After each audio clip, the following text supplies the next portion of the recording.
अखंड हिंदुस्थानचं कुलदैवत छत्रपती शिवाजी महाराज. वाघांना माणसासारखं वागायला शिकवणारी मी अनेक माणसं बघितली, पण माणसांना वाघासारखं जगायला शिकवणारा मी एकच वाघ बघितला, हिंदू हृदय सम्राट शिवसेना प्रमुख बाळासाहेब ठाकरे. सगळं सुरळीत चालू असताना राज्यकारभार करणं वेगळं आणि संकटांची एका पाठोमाग एक मालिका कोसळत असताना त्या संकटांना धीरोदात्तपणे सामोरं जात महाराष्ट्राला सुखरूप ठेवणं वेगळं. कोरोनाच्या कालखंडामध्ये ज्यांनी महाराष्ट्राला सुरक्षित ठेवलं ते महाराष्ट्राचे माजी मुख्यमंत्री तथा शिवसेना पक्षप्रमुख आदरणीय उद्धवसाहेब ठाकरे, मनसे प्रमुख सन्मान्य राजसाहेब ठाकरे, राष्ट्रवादी काँग्रेस पक्षाचे सन्माननीय शरदचंद्रजी पवार साहेब, बृहन्मुंबई महानगरपालिका निवडणुकीच्या प्रभाग क्रमांक 153 शिवसेना उद्धव बाळासाहेब ठाकरे पक्षाच्या उमेदवार सन्मान्य मीनाक्षीताई पाटणकर, गद्दारीच्या वावटळी किती उभा राहिल्या तरी निष्ठेचं वादळ त्याला पुरून उरतं हे सिद्ध करणारे सन्मान्य अनिलजी पाटणकर, सुबोधजी आचार्य, शिवसेना, मनसे आणि राष्ट्रवादी काँग्रेसचे सर्व पदाधिकारी आणि उमेदवारांना आशीर्वाद देण्यासाठी उपस्थित असलेले आपण सर्व. काही दिवसापूर्वी महाराष्ट्रातल्या 242 नगर परिषदांच्या निवडणुका झाल्या आणि स्वातंत्र्य मिळाल्यापासून कधी घडलं नाही ते त्या नगर परिषदांच्या निवडणुकामध्ये घडलं. एकूण 103 उमेदवार बिनविरोध निवडून आले. महानगरपालिकेच्या निवडणुकीमध्ये तब्बल 70 नगरसेवक बिनविरोध निवडून आले. हे जे बिनविरोध निवडून आलेले उमेदवार आहेत ते कसे निवडून आले हे मी सांगायची तुम्हाला गरज नाही. दम देणे, धमक्या देणे, पैसा देणे, सगळ्यात महत्वाची गोष्ट अशी आहे हे बिनविरोध निवडून आलेले जे उमेदवार आहेत ते सगळेच्या सगळे एकतर भाजपचे आहेत नाहीतर शिंदे सेनेचे आहेत. मला एका प्रश्नाचं उत्तर द्या, या बिनविरोध लोकांमध्ये एक तरी सामाजिक कार्यकर्ता बिनविरोध निवडून आलाय का? एक तरी? मला असं वाटत होतं त्या खटला परिसरामध्ये पाटणकरांनी एवढं प्रचंड काम केलंय की मीनाक्षीबाई इथं बिनविरोध निवडून यायला हव्या होत्या. पण अडचण अशी आहे इथं काम करणाऱ्यांना लढावं लागतं आणि दाम देणाऱ्यांना बिनविरोधात जाता येतं. ही आमच्या लोकशाहीची सगळ्यात मोठी शोकांतिका. मी आल्यावर विचारलं समोर कोण उभा आहे, मला कळेनाच. ही महानगरपालिकेची निवडणूक काय का कुटुंब कल्याण योजना आहे?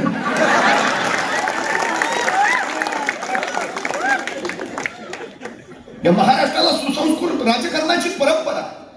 पूर्वी सुद्धा बिनविरोध निवडणुका व्हायच्या.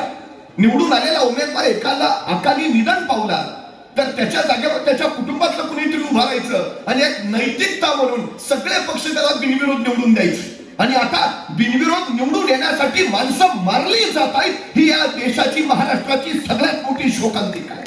सोलापूरमध्ये मनसेचा उमेदवार मारला गेला. ही तुमची शेवटची संधी आहे. यावेळी जर तुम्ही योग्य निर्णय घेतला नाही तर पुन्हा महाराष्ट्रात निवडणुका होणार नाहीत. सगळे बिनविरोध निवडून आलेले तुम्हाला दिसतील. मतदारांची गरजच राहणार नाही. विषय सोडून द्या प्रश्न, समस्या, अडचणी. लोकशाही कुठे राहील? निवडणुका या लोकशाहीचा आत्मा असतात. जर निवडणुकाच होणार नसतील, माणसं बिनविरोध निवडून येणार असतील तर लोकशाही कुठे आहे? आणि तुमच्या मतदानाच्या अधिकाराचं काय? लोकांनी, लोकांकरवी, लोकांसाठी निवडून दिलेले लोकप्रतिनिधी, ती म्हणजे लोकशाही. ती लोकशाही राहिली कुठं? या निवडणुकीमध्ये आम्हाला पहिला विचार करायचा आहे तो करायचा आहे, सगळ्यात महत्वाचा. इथं काय विकास झाला तुम्हाला सगळं माहिती आहे. गटर, मीटर, वॉटर ही महानगरपालिकेची कामं असतात. एकदा नाही, 2-2, 3-3दा इथं पाटणकरांनी करून ठेवली. कुठली समस्या विषयच. पण जे आता बोलताय त्यांनी काय केलंय? एक राजा रस्त्याने निघाला होता. अचानक त्याला प्रधानांनी सांगितलं इथे टेलरचं दुकान आहे, फार फास्ट कपडे शिवतो, एका दिवसातच ड्रेस तयार. राजा म्हटला मलाही अंगरखा शिवायचा आहे, चल बरं. गेले टेलरच्या दुकानात. राजा म्हणला तू म्हणजे एका दिवसात फास्ट ड्रेस शिवतो म्हणजे हो माझाही अंगरखा शिवायचा आहे. म्हणला शिवून देतो एका दिवसात. उद्या जर नाही मिळाला तर फासावर चढवणार. राजानं लगेच अंगरखा शिवायला टाकला. पण राजाचा अंगरखा शिवायचा आहे याचा त्या टेलरला इतका आनंद झाला तो आला गेल्याला सरळ सांगत बसला महाराज आमचे अंगरखा टाकलाय आपणच शिवणार आहे. ही त्याला तेवढंच सांगत बसला. ह्या सांगण्यात त्याचा दिवस कधी गेला त्याला कळलंच नाही. अंगरखा शिवायचाच राहून गेला. दुसऱ्या दिवशी आले महाराज. आता गड्याचा अंगरखा शिवून तयार नाही. महाराज म्हणले कुठं आहे अंगरखा. पण टेलर हुशार होता. तो म्हणला महाराज ते काय टेबलवर ठेवलाय. अरे टेबलवर तर काहीच दिसत नाही. जादूचा अंगरखा आहे महाराज. जो कधी आयुष्यात खोटं बोलला नाही आणि ज्यानं कधी पैसा खाल्ला नाही त्यालाच फक्त दिसतो. राजानं टेबलकडे बघितलं. अप्रतिम शिवलायस. असा अंगरखाच मी आतापर्यंत मला घेतला नव्हता. सुंदर. तेवढ्यात प्रधान आला. म्हणला महाराज अंगरखा हे काय टेबलवर आहे. अहो दिसत नाही. जो कधी खोटं बोलला नाही आणि ज्यानं कधी पैसा खाल्ला नाही त्यालाच दिसतो. अप्रतिम आहे महाराज. अंगरखा अप्रतिम आहे. तोर चॅरच्या बाहेर अंगरखा त्याला दिसतो जो खोटं बोलला नाही ज्याने पैसा खाल्ला नाही. आता टेलर एवढा हुशार म्हणला महाराज एवढा शिवलायच चांगला अंगरखा तर अंगातला काढा आणि हा घाला. आता करतो काय. राजानं काढला अंगरखा घातला नवा अंगरखा निघाले महाराज बाहेर. आता सगळ्यांना दिसते राजा बनियनवर फिरतोय पण बोलायला कुणी तयार नाही. महाराष्ट्राच्या विकासाची याच्यापेक्षा वेगळी काही अवस्था यांनी केलेली नाही. देशाच्या महाराष्ट्राच्या शेरी विकासाचा अंगरखा शिवलाच नाही. पण नुसतं हे जे आता गेलेत ना पाठीमागं शिंदे सेना या काय अप्रतिम अंगरखा नाही म्हणायचं कसं. जो नाही म्हणाल तो खोटं बोलला त्यानं पैसे खाल्ले. उत्तम उत्तम विकास झालाय.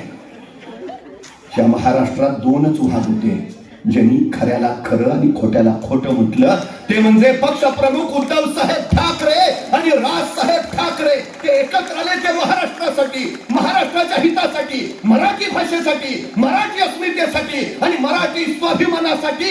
आता उभे नाही राहिलो तर परत उभा राहिला महाराष्ट्र शिल्लक राहणार नाही हे लक्षात घ्यायला हवं. काय केलं हो यांनी.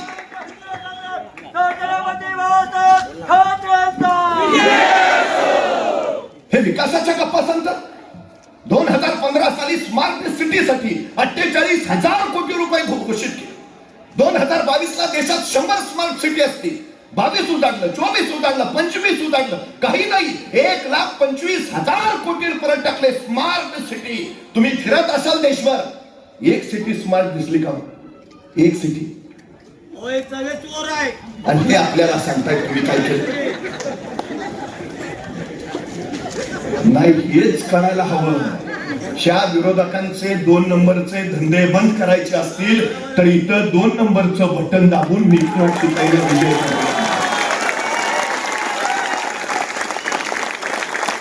अनुक्रमांक 2चं मशालीचं बटन दाबा.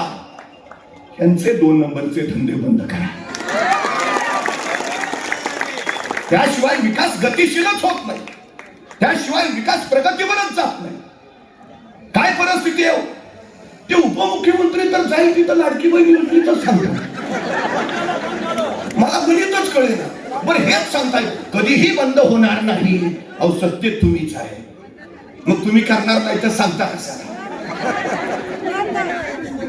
पण महाराष्ट्राला लाडकी बहीण योजने इतकीच सुरक्षित बहीण योजनेची सुद्धा गरज आहे. काय परिस्थिती आहे. मुलींना मोफत शिक्षण दिलं तुम्ही आणि 15,000 सरकारी शाळा बंद केल्या आणि 17,000 दारूची नवी दुकानं उघडी केली. कुठल्या दिशेला महाराष्ट्र घेऊन निघाला तुम्ही. जर शाळाच बंद झाल्या तर मुली शिकणार कशा. पहिली मध्ये प्रवेश घेतलेल्या मुलींची संख्या होती 1 कोटी. 12वी किती पोहोचल्या फक्त 20 लाख. 80 लाख मुली शिक्षण प्रवाहातून बाहेर पडल्या. आणि हे योजना जाहीर करतात बेटी बचाओ बेटी पढाओ.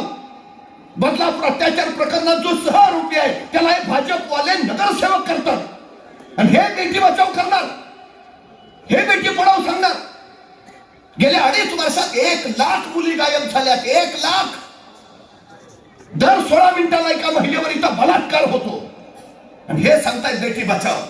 446 करोड रुपये घातले योजनेवर आणि फक्त जाहिरातीवर 80% रक्कम खर्च केली. हे कृतीचं सरकार नाही, हे जाहिरातीचं सरकार आहे. फक्त जाहिरातीचं सरकार आहे. जगामध्ये 50 शहरं अत्यंत प्रदूषित मानली जातात. पैकी 40 शहरं भारतात आहेत. दिल्लीत हे निवडून आले. दिल्लीचं प्रदूषण बघून या. मुंबईत काय अवस्था केली यांनी, तीच अवस्था केली मुंबईत. 200 निर्देशांक झालाय प्रदूषित हवेचा. आदित्यजी ठाकरे मंत्री होते पर्यावरण. मुंबईसाठी जे प्रदूषण घालवण्यासाठी करावं ते सगळं केलं. तुम्ही आर्याचं जंगल तोडलं, जे उद्धवजी ठाकरेंनी ठेवलं होतं. मुंबईचा फुफ्फुस आहे. मुंबई कुणासाठी? मुंबईतल्या माणसांसाठी. प्रदूषित हवेनं माणसाचं आरोग्य बिघडणार असेल, माणसं मरणार असतील, उपयोग काय? कुणासाठी सरकार आहे?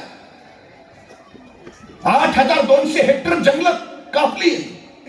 18,200 हेक्टर वनजमिनी संपवल्या. कुठल्या दिशेला चाललो आहे? परवा सांगलीचा स्वच्छता कर्मचारी मला म्हणाला, महाराष्ट्र खरंच भाग्यवान आहे. महाराष्ट्राला अत्यंत योग्य वेळी उद्धवजी ठाकरेंसारखं नेतृत्व मिळालं. कोरोनाच्या कालखंडामध्ये जर उद्धवजी मुख्यमंत्री नसते, महाराष्ट्राच्या रस्त्यावर माणसं मरून पडली असती.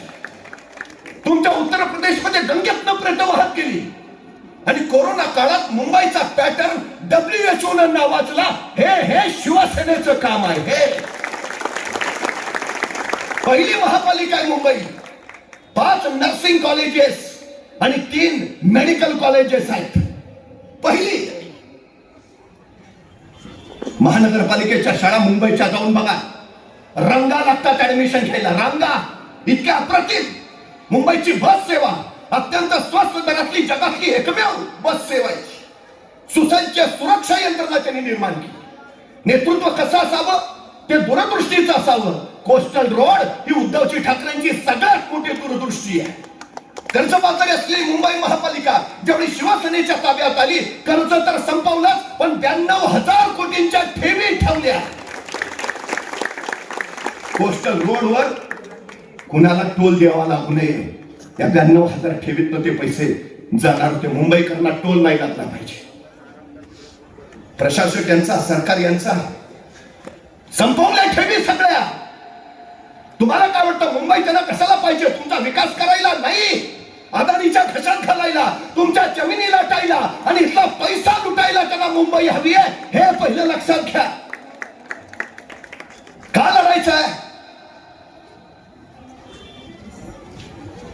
कुरुक्षेत्रावर भगवान श्रीकृष्णाने भगवद्गीता सांगितली. इथला लढणारा प्रत्येक जण प्रवृत्त झाला पाहिजे. म्हणून माऊली ज्ञानेश्वरांनी ती मराठीत लिहिली. जगद्गुरु तुकोबरायांनी सुद्धा मराठीतच अभंग लिहिले. रामेश्वर भटांनी तुकाराम महाराजांना बोलावलं. वेदांचा अर्थ मराठीत कसं सांगता? देवांच्या भाषेत सांगितलं पाहिजे. कुणी सांगितलं तुम्हाला हे मराठीत करायला? आणि जगद्गुरु तुकोबराय म्हटले, माऊली ज्ञानेश्वरांनी सांगितलं. तुम्ही तर ज्ञानेश्वरांपेक्षा अधिक विद्वान नाही, त्यामुळे मी त्यांचं ऐकतो. आणि हे मुंबईतल्या आमच्या पोरांना, महाराष्ट्रातल्या पोरांना हिंदीची सक्ती करायला लागले. हे काही ज्ञानोबा तुकोबरायांपेक्षा विद्वान निघाले काय? कोण आहे ते? महाराष्ट्राचं हिंदीकरण करायला निघाल. देशभराची लोक रोजीरोटी कमवायला मुंबईत येतात. त्यामुळे महाराष्ट्रातल्या लोकांनी हिंदी नव्हे तर बाहेरच्या लोकांनी मराठी शिकायची गरज आहे. हे लक्षात घ्या. आमची अस्मिता संपवायचा प्रयत्न चालवला यांनी. स्वाभिमान काढायचा याला मराठी माणसाचा. का शिवसेना फोडली? कारण त्यांना जे साधायचं आहे त्याचा सगळ्यात मोठा अडथळा होते उद्धवजी ठाकरे. एकदा शिवसेना फोडली की मग आपल्याला अडवणारं कुणी नाही. पण त्याला काय माहिती आहे? पेटून उठला मराठी माणूस की गवताला सुद्धा भाले पेटतात. आणि त्या महाराष्ट्र असा तसा नाही.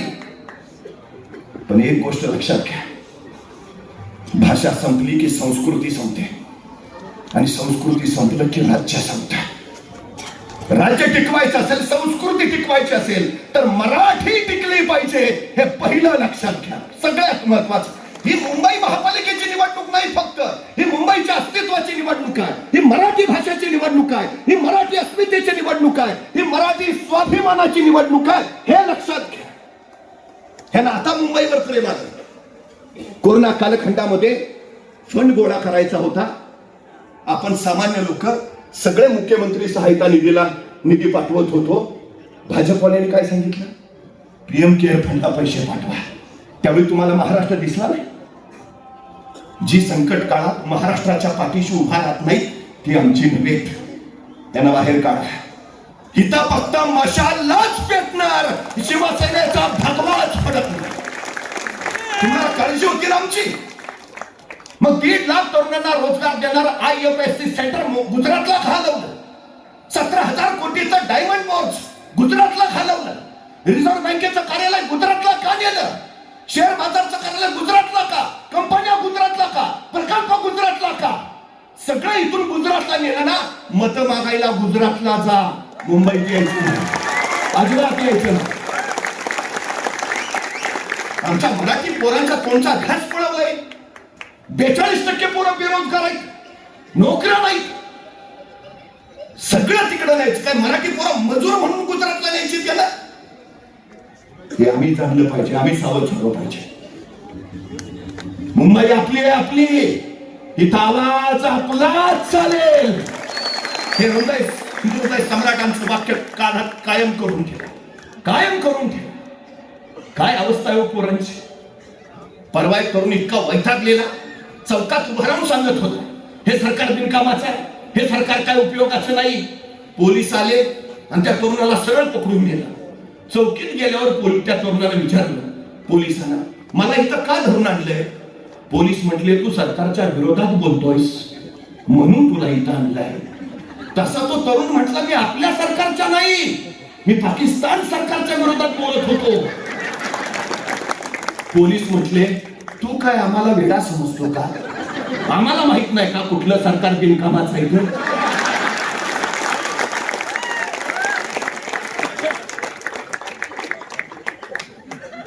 सबको सब पता है.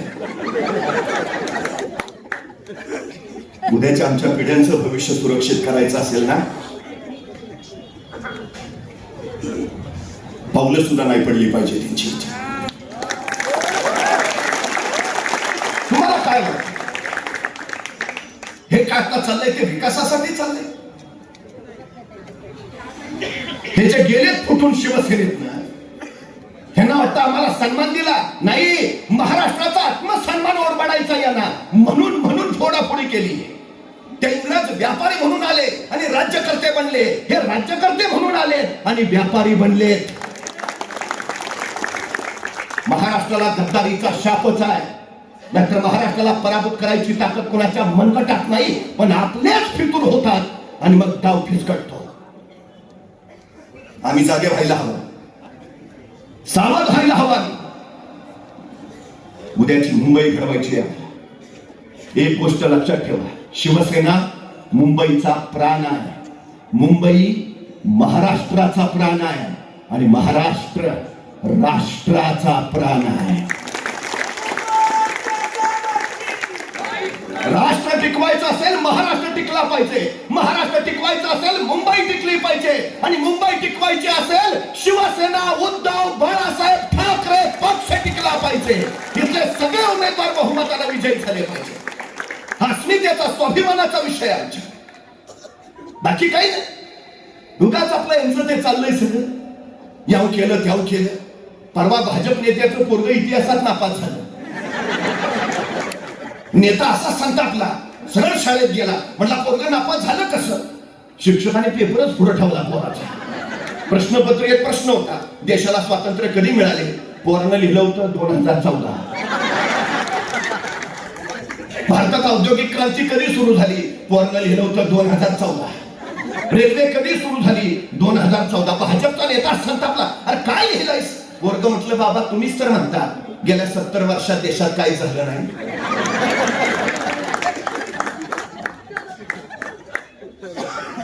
15 वर्षात काय झालं काय नाही ते सोडून द्या. गेल्या 11 वर्षात तुम्ही काय केलं ते सांगा. 15 लाख खात्यावर जमा केले, 2 कोटी रोजगार दिले, देशाच्या प्रत्येक नागरिकाला घर देणार होता दिलं, महागाई कमी करणार होता केली. काय झालं मेक इन इंडियाचं, काय झालं स्किल इंडियाचं, काय झालं डिजिटल इंडियाचं, काय झालं आत्मनिर्भर भारताचं, काय झालंय? काही झालं नाही, काही झालं नाही. आणि हे विचारतायत काय केलं.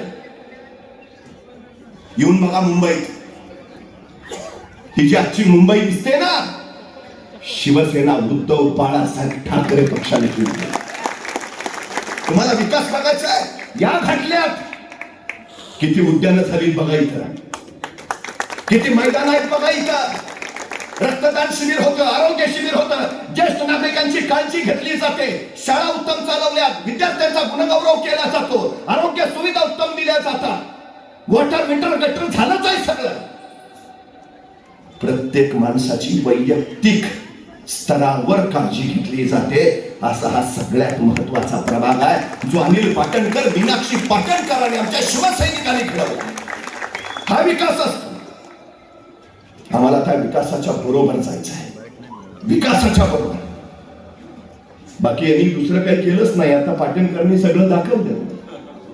महाराष्ट्र 3 वर्ष एकाच गोष्टीत टॉप आहे, भ्रष्टाचार नंबर 1. त्यांना फक्त महाराष्ट्राची लूट करायची आहे, त्यांना मुंबईची लूट करायची आहे, बाकी दुसरं काही करायचं नाही. सावध व्हायला हवा, आत्ताच सावध व्हायला. तर मुंबई वाचेल, तर मराठी माणूस वाचेल, हे लक्षात घ्या. क्रांतिसिंह नाना पाटील संयुक्त महाराष्ट्र चळवळीच्या वेळेस त्यावेळी हेच कोण कोण म्हणत होते, मुंबई आमची, मुंबई आम्हाला पाहिजे, कारखाने आम्ही काढलेत, उद्योगधंदे आम्ही काढलेत. नाना पाटील उभा राहिले, म्हणजे ठीक आहे, दुकानं तुमचे आहेत, गाडे तुमचे आहेत, कारखाने तुमचे आहेत, पण मला सांगा, आई मुलाला जन्म देते, पण ते बाळ गुटगुटीत व्हावं, सुंदर व्हावं म्हणून आई त्याला बिटको ग्राहक पासते. मूल कुणाचं, आईचं का बिटको आल्याचं? अरे असतील व्यापार दुकानं कारखाने तुमचे, आई आहे आमची, मुंबई आई आहे आमची. मराठी माणसाच्या कष्टावर उभा आहे, मराठी माणसाच्या घामावर उभा आहे, मराठी माणसाची मुंबई आहे, मराठी माणसाचीच राहील, हे लक्षात असू द्या. सगळ्यात महत्वाचं आहे ते. त्यामुळे आता विचार करू नका, अजिबात नका करू. उद्याचं 5 वर्षाचं भविष्य सर्वोत्तम करायचं असेल तर अनुक्रमांक 2चं मशाल चिन्हाचं बटन दाबा आणि मीनाक्षीताई पाटणकरांना विक्रमी मतानं विजय करा. विक्रमी मत. पुन्हा त्या चुका नको, अजिबात नको. आमच्या स्वप्नातली मुंबई घडवायची आहे आपल्याला. सुंदर मुंबई, सुरक्षित मुंबई, सुदृढ मुंबई, देशाची आर्थिक राजधानी असणारी मुंबई. एवढं बजेट कुठल्याच महानगरपालिकेचं नाही. त्या भाजपच्या ताब्यात असणाऱ्या महानगरपालिका एकदा जाऊन बघा काय अवस्था आहे, आणि मग कळेल इथं शिवसेनेनं काय केलंय, मग कळेल घाटल्यात काय कामं झाली ती. राजकारण काही काळ पैशावर करता येतं, काही काळ भावनेवर करता येतं, काही काळ दहशतीवर करता येतं, पण सदा सर्व काळ राजकारण करायचं असेल ना तर ते कामावरच करता येतं, फक्त कामावर. त्यामुळे ज्यावेळी या प्रभागाच्या विषयाला उमेदवारी मागितली नव्हती, उद्धवजी ठाकरेंनी बोलवून घेतलं, तुम्हाला लढायचं आहे, तुम्हाला लढायचं आहे, ही कामाची पोच पावती आहे. आम्हाला त्या अपेक्षा पूर्ण करण्यासाठी, या परिसराचा विकास करण्यासाठी पुढे जायचं आहे. निश्चितपणे आपण लक्ष द्या. मी नेहमी एक गोष्ट सांगतो, एक सिंह होता, आळशी होता, शिकार खायचा कंटाळा घ्यायचा. मग एकदा त्याच्या तावडीत कोला सापडला. कोला म्हटला, सिंह महाराज नका मारू, नको, आताच तर आम्ही शिंदे सेनेत, अजून काय काय ते बघितलंच नाही, इतक्यात नको. मग त्या सिंहानं सांगितलं, तुला सोडतो, पण एक काम करायचं, रोज मला एक शिकार आणून द्यायची. त्यांना तेवढ्यासाठीच घेतलंय बरोबर.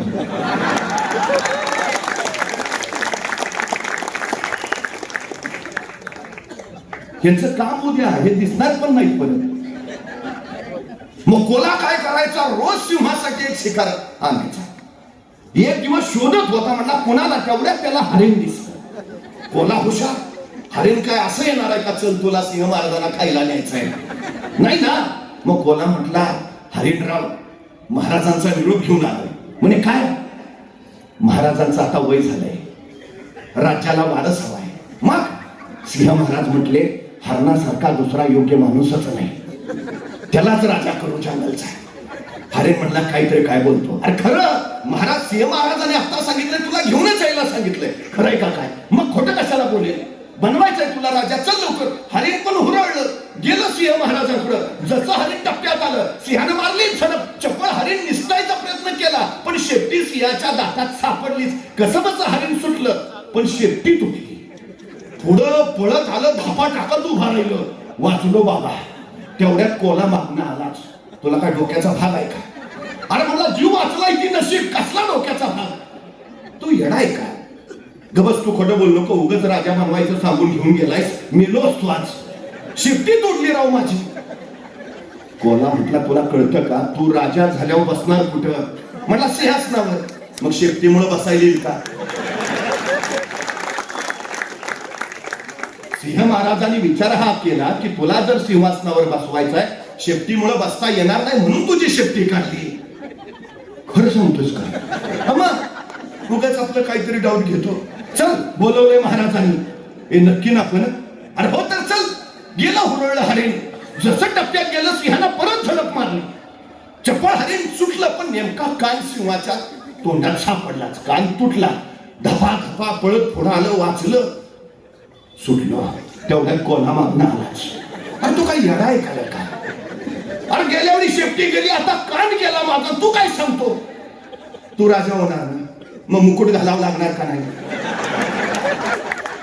तुझे कान इतके बाहेर, मुकुट बसेल का, मग तुला मुकुट नीट बसावा म्हणून जर महाराजांनी कान काढला, चूक काय.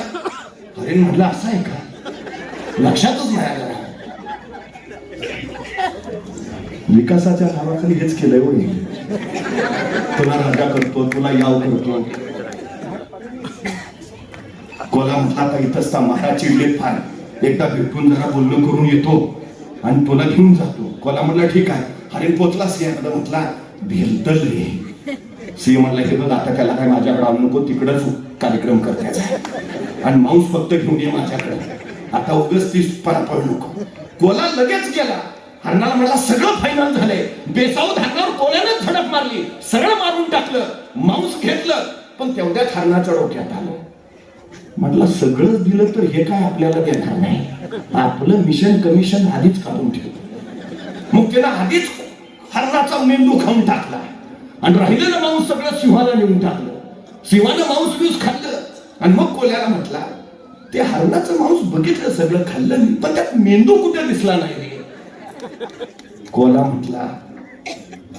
म्हटला, त्याला जर मेंदू असता तर तो 2 वेळा तुमच्याकडे आला असता का.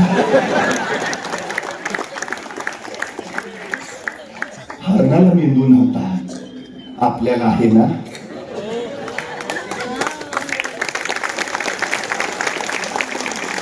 लोकसभेला यांनी विकासाची स्वप्न दाखवली, मतदार तुला राजा करतो सांगितलं आणि लोकसभेला आमची शेपटी काढली. विधानसभेला तीच स्वप्न दाखवली, आमचा कान तोडला. आता महानगरपालिकेला आले, कान गेलाय, शेपटी गेली, आता मेंदू शाबूत ठेवा. स्वतःच्या बुद्धीचा वापर करा आणि येत्या 15 तारखेला मशाल चिन्हाचं बटन दाबून मीनाक्षीताईंना बहुमतानं विजयी करा. जर जगणं करायचं असेल खुशाल तर पेटवा आता मशाल.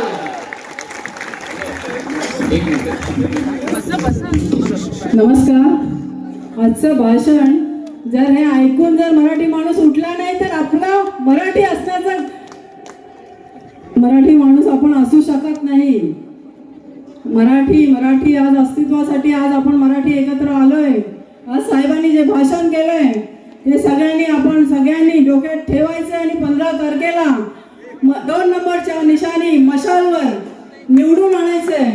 आणि आता फक्त भाषण नाही, फक्त मशाल मशाल मशाल.